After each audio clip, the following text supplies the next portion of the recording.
Great.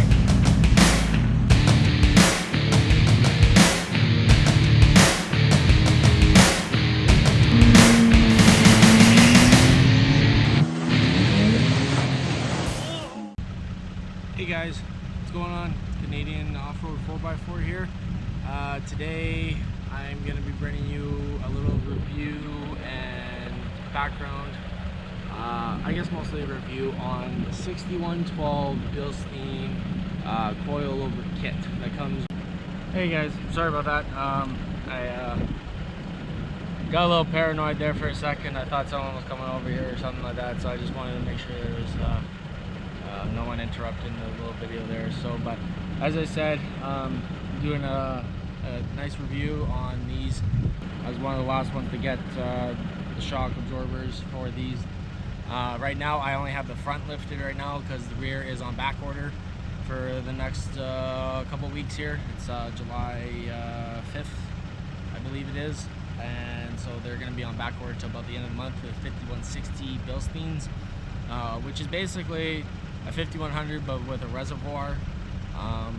That's what I've been told, at least. It might be a little bit different on the lengths or anything like that, but those ones are better bang for your buck, at least.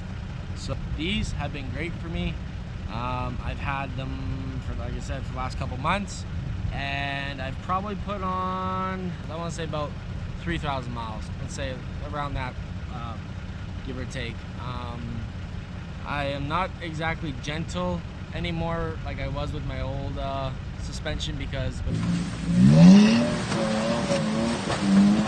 the off-road suspension, it didn't take long for that to soften up. Like when I first drove this truck right off the lot, I took it through some nice bumps and it performed great. Like there was no hiccups or anything. Like it didn't feel spongy, felt pretty good. But over time, that off-road suspension just if you off-road and you kind of beat your suspension, it wears down fast.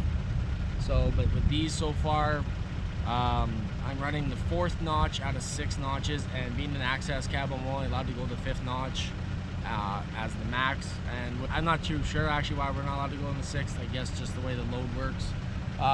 With the 4th notch on both sides and an aluminum 1/4 inch spacer on the driver's side here, because I didn't want to go 5 and 4. I wanted to run them evenly. I'm just over 2 inches on the lift here on the front. Doesn't really show much for a 2-inch lift, but I really didn't buy it for the lift. I bought it for the quality ride, and so far I have not been disappointed with these 6112s at all. If you're gonna get a lift, either the 5100s, but the reason why I never got them and wasn't recommended them from the shop that I bought these from is that they are prone to leaking lots. And I mean, if you're gonna spend the money, why don't you just buy once, cry once? And I didn't actually cry at all in this. I just smiled and rocked the shit out of the truck.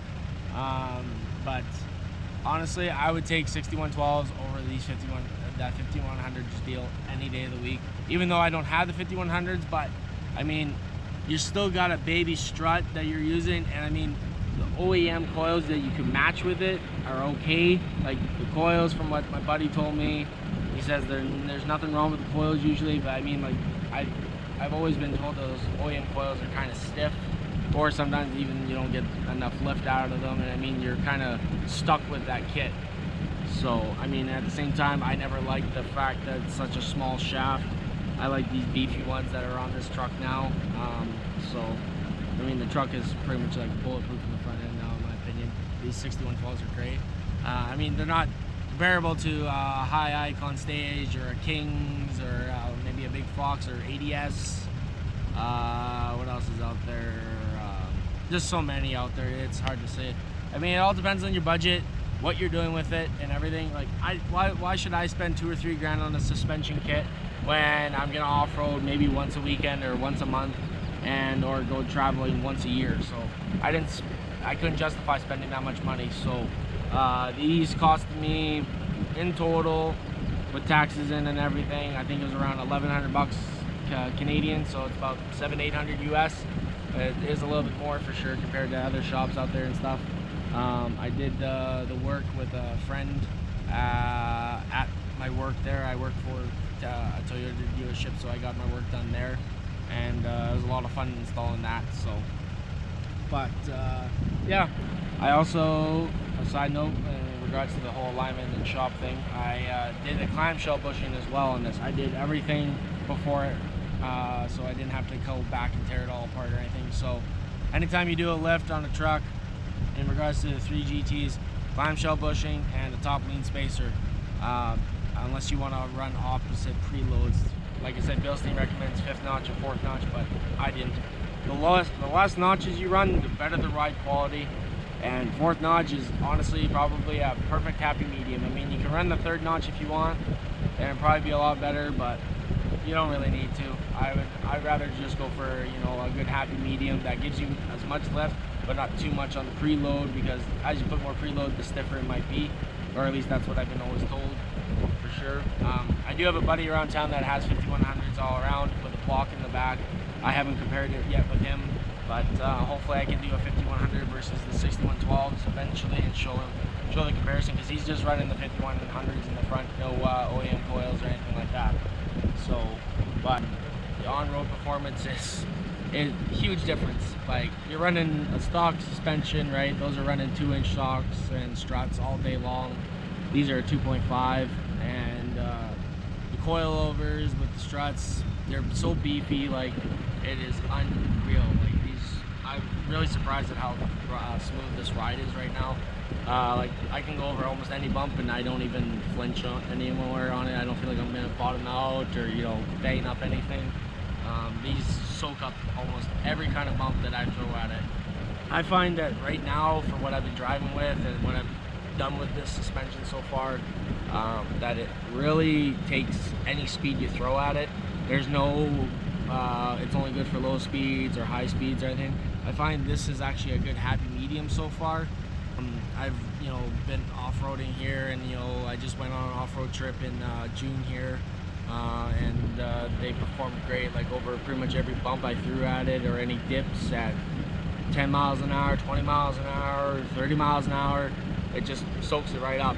I find that though, in the higher speeds, it is actually a little bit smoother to, you know, ride with than the lower. Like, all of it all around is definitely awesome, but it definitely doesn't matter what speed you want to run with this. I took a lot of the same roads that I did with the stock suspension. I have some comparisons.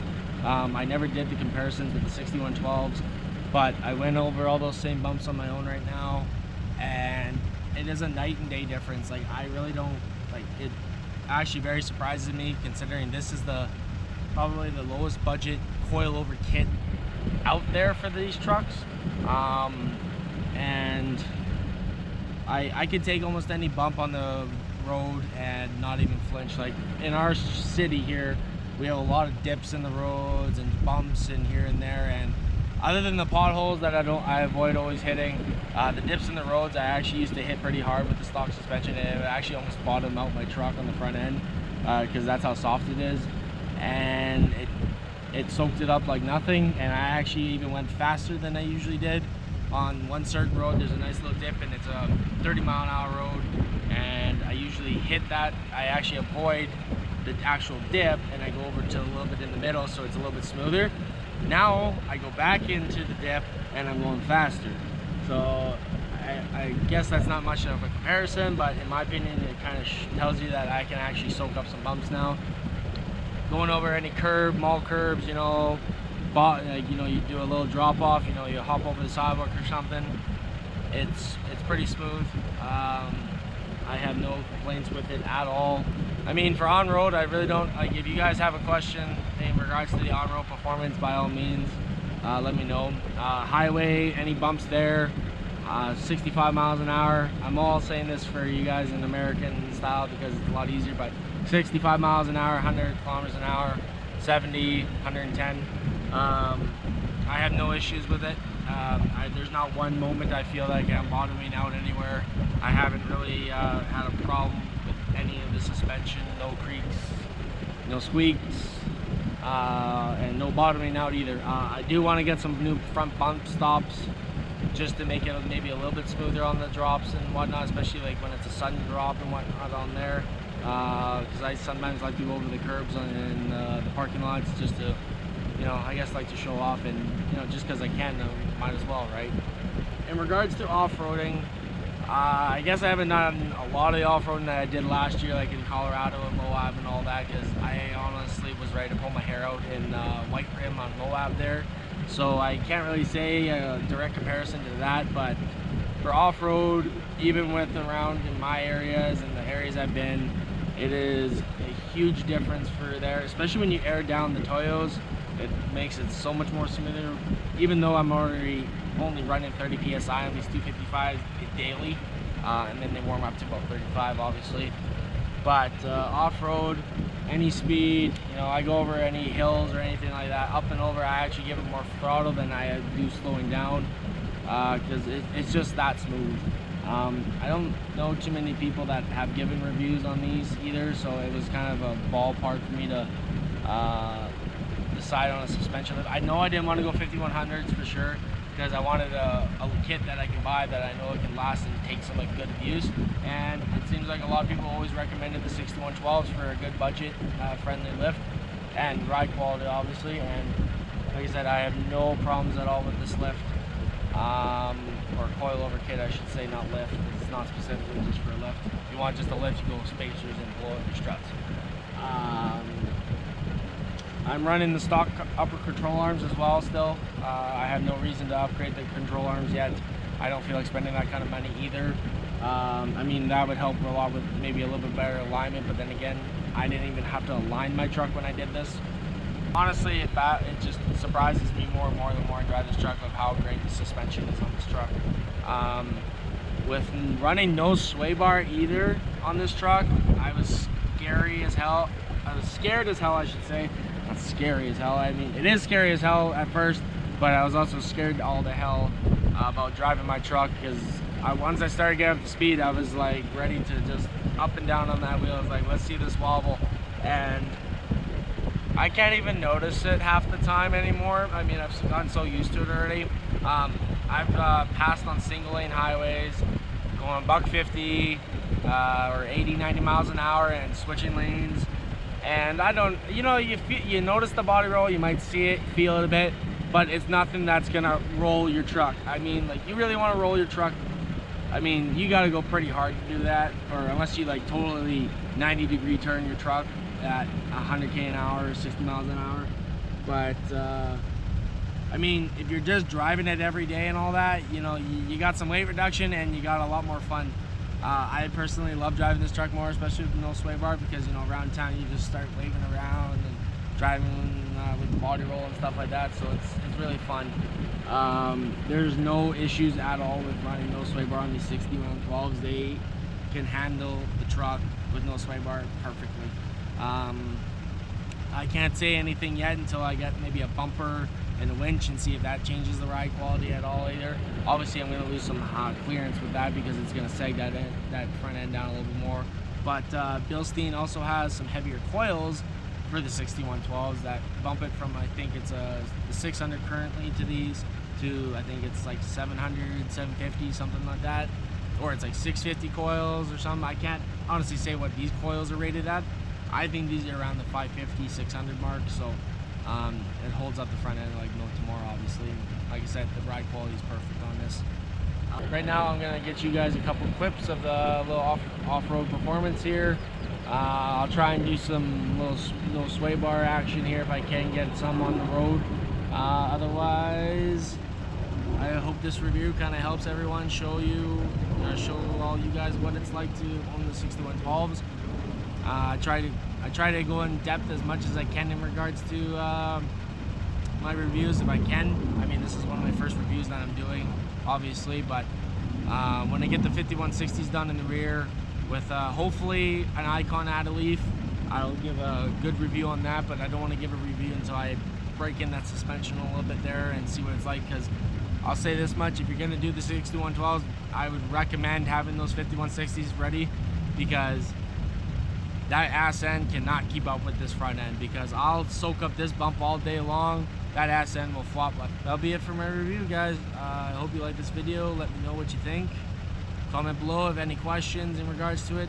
If you ever need to talk to me or find me more, I'm on a 3GT Facebook group. So you can always find me there. I'm sure a handful of you already know who I am anyways if you're watching this sometimes.